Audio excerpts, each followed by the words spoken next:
نحمده ونصلي على رسوله الكريم اما بعد فاعوذ بالله من الشیطان الرجیم بسم اللہ الرحمن الرحیم۔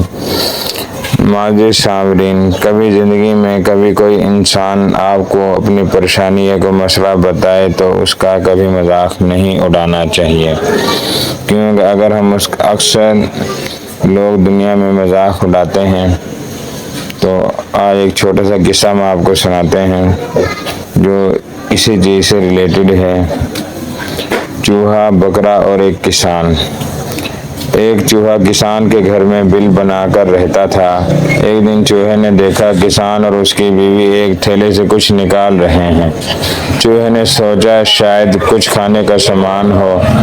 خوب غور سے دیکھنے کے بعد اس نے دیکھا ایک چوہے دانی تھی۔ خطرہ بھانپنے پر اس نے گھر کے پچھواڑے میں جا کر کبوتر کو یہ بات بتائی کہ گھر میں چوہے دانی آ گئی۔ کبوتر نے مذاق اڑاتے ہوئے کہا، مجھے کیا، مجھے کون سا اس میں پھنسنا ہے۔ مایوس چوہا یہ بات مرغے کو بتانے گیا تو مرغے نے بھی مذاق اڑاتے ہوئے کہا، جا بھائی، یہ میرا مسئلہ نہیں۔ مایوس چوہے نے دیوار میں جا کر بکرے کو یہ بات بتائی۔ بکرا ہنستے ہنستے لوٹ پوٹ ہونے لگا۔ اسی رات چوہے دانی میں کھٹک کی آواز ہوئی جس میں ایک زہریلا سانپ پھنس گیا تھا۔ اندھیرے میں اس کی دم کو چوہا سمجھ کر پکڑ کر کسان کی بیوی نے اس کو نکالا اور سانپ نے اسے ڈس لیا۔ طبیعت بگڑنے پر کسان نے حکیم کو بلوایا۔ حکیم نے اسے کبوتر کا سوپ پلانے کا مشورہ دیا۔ کبوتر اب برتن میں ابل رہا تھا۔ خبر سن کر کسان کے کئی رشتہ دار ملنے آ پہنچے، جن کے کھانے میں انتظام کے لیے اگلے دن مرغے کو ذبح کیا۔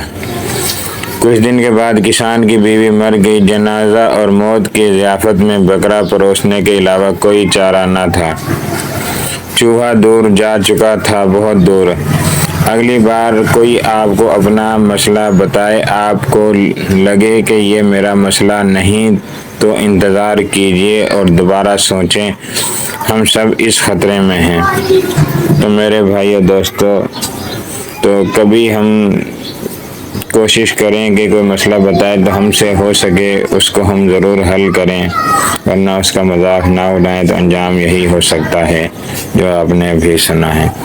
اگر آپ کو ہماری یہ ویڈیو پسند آئے، جس کو آگے شیئر کیجیے، ہمارے چینل کو سبسکرائب کرنا نہ بھولیے۔